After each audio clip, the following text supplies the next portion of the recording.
Nikjer ne piše v Koranu, da se deklice ne smejo izobraževati, naprimer.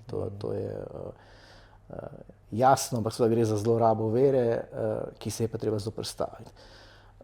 Zgleda, ima se te prednosti, je racionalna, je estetsko lepa, je iz teh materialov še lokalnih, še pomagajo jim graditi šolo s kakimi študenti, ta cel movement, ampak kaj pa umanjka, je pa to, da pač tipologija ne posnema teh najsodobnejših učnih okolij, ki jih imamo zdaj na voljo. Se pravi, neformalnih prostorov umanjka, manjkajo prostori za učenje, tako imenovano peer-to-peer, se pravi medvrstniško učenje, potem manjkajo neki laboratoriji, ki jih na primer šole na Danskem v ZDA imajo. V Sloveniji nestrukturirane učilnice še nimamo, imajo pa Singapur, Amerika, ampak tu dobiš, to je stvar